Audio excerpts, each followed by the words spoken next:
Every first mishmar of a new Zman, I feel again how fortunate I am and how fortunate we are to be able to sit together on these Thursday nights, get ready for Shabbos together, sing songs to Hashem, sit in the joy of B'nai Torah, having put in a week of learning together and enjoying each other's company. Sometimes there are secrets in the Torah that are really hiding in plain sight, and I want to share with you one of those secrets tonight. I don't know if you've ever noticed this, but Kriyas Yamsuf comes as a surprise. Let me explain what I mean by that. Like, for example, in the Bris Bein Absarim, Hashem tells Avram Avinu that Klal Yisrael is going to spend years in an Eretz Lo Elohim, in a land that's not theirs, and they will be v'avodum v'inu oisam, and they'll be enslaved, and they'll be in pain. V'achar kein yetzu berchush gadol, and then they will leave with tremendous wealth. And that happened in Parshas Bay. Doesn't say anything about Kriyas Yamsuf. Isn't that interesting? It doesn't say, there's no nevuah about Kriyas Yamsuf. Even when you learn the Parshiyos of Va'era, Shemais Va'era, where HaKadosh Baruch Hu is telling Moshe that your job is to take Klal Yisrael out of Mitzrayim, and he says, and I know Paro is not going to let you go except with a Yod Chazako, B'Shvatim Gedolim, and then Paro will let you go. Is there any indication? And then he'll chase you, and then it'll be a Kriyas Yamsuf? Nothing. Kriyas Yamsuf comes out of nowhere. And it's important for us to understand why. What is the function of Kriyas Yamsuf? And while we're at it, let's try to understand what's the point of Kriyas Yamsuf. I mean, they came out of Mitzrayim. It happened. They were freed. You know why Paro started chasing them? Because v'yoshuvu v'yachanu lifnei pi achiros. Because HaKadosh Baruch Hu told Moshe, people don't realize this. For some reason, we're not visualizing this. They left Mitzrayim. On the third day, Hashem said, tell Klal Yisrael to turn around and start marching towards Mitzrayim. That's what happened. V'yoshuvu v'yachanu lifnei pi achiros. When Paro heard that Klal Yisrael was marching back towards Mitzrayim, he was like, they are hopelessly lost. Let's go get them. But if Hashem hadn't told that to Klal Yisrael, they could have just marched ahead and not had Paro chase them. What was the point? They already came out of Mitzrayim. What was the point of doing this thing again? Why entice Paro to chase them? And let me share with you one last thing before we explain what's happening here.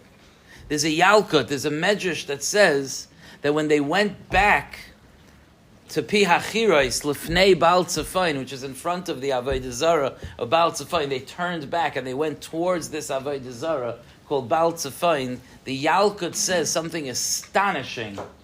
The Yalkut says that all of the wealth of Yosef HaTzadik, who was a king in Mitzrayim, was hidden in the Avodah Zarah, in the building of the Avodah Zarah of Baal Tzafain. That's where it was hidden. And when Klal Yisrael went back towards Mitzrayim, they made a little withdrawal, let's call it, from Baal Tzafain, and they gathered all the Zahav Chesef that Yosef HaTzadik had put aside, and the Yalkut says, and that's what it means that Hashem says, I'll send them out with great wealth. Rabbi Say, it's very intriguing and exciting to hear that they picked up the wealth of Yosef HaTzadik. It's amazing. But why'd they have to turn around and go back to get it? Why didn't they just pick it up on their way out? And the answer to all of these questions is a yesod that should inspire us, empower us. And that is that there's something that happened that caused Kriyas Yamsuf that was a necessary step in the development, in the maturing of Klal Yisrael. And that is that until then, Hashem was taking care of us. We were slaves in Mitzrayim, and Hashem reached in and took care of us. He brought 10 Makkos to Mitzrayim. He forced Paro to send us out. Hashem was taking care of us. But that's not who we are. We're not just a people that's taken care of by Hashem. We're also warriors for Hashem. We also stand up and do what HaKadosh Baruch Hu tells us to do. Fearlessly and courageously, we face even danger and evil with courage because HaKadosh Baruch Hu told us to.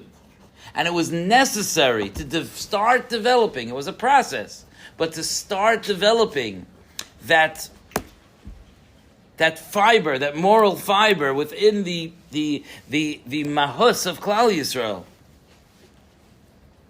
to understand that their mission, the mission of Klal Yisrael, is not merely to be taken care of by Hashem, but to be soldiers of Hashem, to be warriors for Hashem, to stand up and to do what HaKadosh Baruch Hu commands us fearlessly.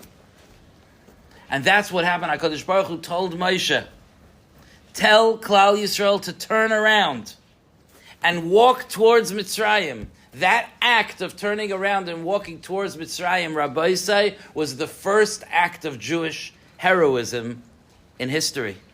Klal Yisrael had been taken out of Mitzrayim. 3 days later, they turned around towards the people that oppressed them for over 2 centuries. And they marched towards them. Can you imagine? Because that's what Hashem told them to do. And that was necessary. HaKadosh Baruch Hu wanted to create a Yeshua for Klal Yisrael. That's not just a result of Him taking care of Klal Yisrael, but that demonstrates that when we are courageous in the service of Hashem, Hashem stands up for us. And that's why it's not predicted, because it doesn't come from Hashem. Kriyas Yamsuf is on us. Kriyas Yamsuf is not part of a nevuah before, because Kriyas Yamsuf came from our decision to listen to the Dvar Hashem and to step forward and to march towards Mitzrayim, as terrifying as that is, because that's what HaKadosh Baruch Hu said. So that's why it's not mentioned before. And that's why Kriyas Yamsuf is necessary. Now, for Klal Yisrael to wipe out Mitzrayim and take all of their treasures, that they can do when they're leaving Mitzrayim. Mitzrayim was a place of decadence and impurity. And Klal Yisrael had better things to do with that gold and silver than the Mitzrayim ever did. In a very short time, Klal Yisrael would be building a Mishkan with that gold and silver, a home for the Shekhinah. But they still did not have the power to access the wealth of Yosef HaTzadik, because the wealth of Yosef HaTzadik represents the schar that Yosef got for acting to serve Hashem fearlessly, even in Galus. That they didn't, when they were coming out of Mitzrayim, they hadn't deserved that yet. They were still infants. They had never made that move of being a servant of Hashem with courage. So they couldn't pick up the wealth of Yosef HaTzadik. Oh, but on the way back to Mitzrayim, they became warriors that day. Warriors, you could pick up the wealth of Yosef HaTzadik. Then you deserve what Yosef HaTzadik hid away. I'm reminded of the Gemara that describes the death of Rabbi Akiva. That's a warrior who served HaKadosh Baruch Hu even in a Roman prison. And Rabbi Akiva was killed as he said Echad, Shema Yisrael Hashem Elokeinu, Hashem Echad. We think that the reason why Rabbi Akiva said Shema is because people say Shema when they're dying Al Kiddush Hashem. But the Gemara says that's not why Rabbi Akiva said Shema. Do you know why Rabbi Akiva says Shema, says the Gemara?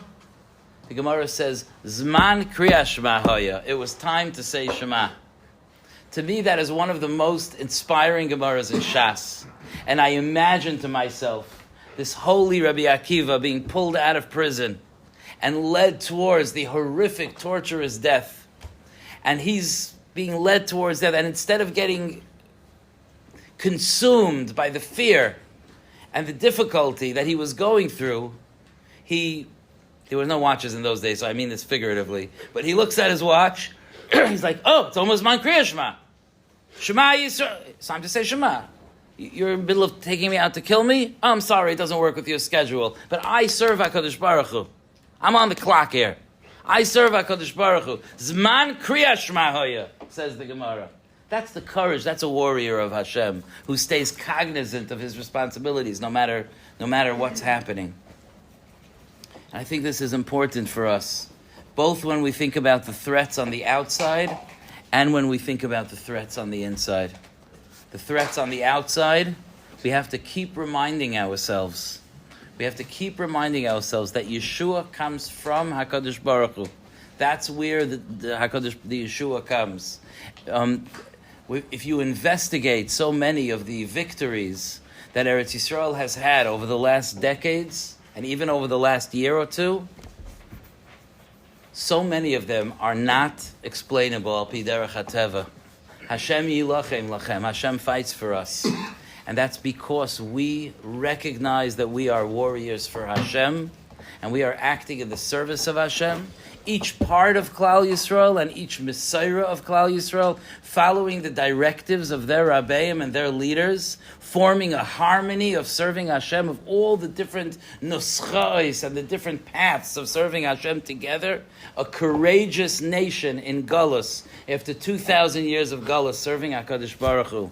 V'yashuvu v'yachanu l'fnei pi achiros. But it goes deeper than that. We also often get assaulted on the inside. The Yetzer Hara attacks us. We have our inner struggles. Maybe the other people around the table don't know about my struggles. Maybe the people around the table, maybe this person sitting next to me doesn't know about my anxiety or my overwhelm or my struggles with technology or my difficulties at home or the way I struggle to understand the Gemara, or how much self-control it takes for me to buckle down and to serve HaKadosh Baruch Hu. Maybe the other people in my life, maybe they think that I'm just like everyone else and that I don't have struggles. But I know myself, I know what my struggles are. And there's a difference between someone that waits to be saved by Hashem, who's paralyzed by his struggles, and someone who says, V'yoshuvu v'yachanu l'fnei pi achiros. I'm going to courageously fight. Does that mean that I always win? Of course not. Sometimes we lose battles. But as they say, we can lose battles but still win the war. And that's our job, whether it's outside of us or inside of us. In this week's parsha, Klal Yisrael became warriors. V'yoshuvu l'fnei pi achiros. Sometimes we're so many thousands of miles away from Eretz Yisrael and from various things going on in the world that we wonder how we could participate in creating Yeshuas for Klal Yisrael. And the answer is that we need to fill our lives with courage. That courage is to face the things on the outside, but that courage is also to face the threats and the sakonos and the emotional up and down of fighting Hashem's fight on the inside. And HaKadosh Baruch Hu should give every single one of us the strength and the insight to be able to fight the Milchemes Hashem wherever we find it. And that when we are called upon to face evil, when we are called upon to face the threat of the Yetzer Hara on the inside, or the threat of Ummah Yisraelim on the outside, that we should have the strength and the courage to stand up to that threat and to fight and to reach towards HaKadosh Baruch Hu with confidence. Zman Kriya Shema, it's time to say Shema. Yetzer Hara, maybe you attacked me half the night last night, but it's Seder right now, so I gotta go learn. We'll talk about this later. Maybe you destroyed my Thursday night. Not this Thursday night, of course. But maybe you destroyed my Thursday night, but I am still going to have a passionate Shabbos. Zman Kriya Shema, Shabbos is coming. I'm sorry, Yetzer Hara. You're going to want to have a whole back and forth with me about this whole up and down we've been having? We could talk about it after Shabbos. Right now I have a Shabbos to celebrate. Zman Kriya Shema. It's time for me to do the mitzvahs of Hashem. Hashem should give us the kayach to be able to serve Him with courage, and every one of us should be able to live a life that we have nachas from our own actions. Yashakayach.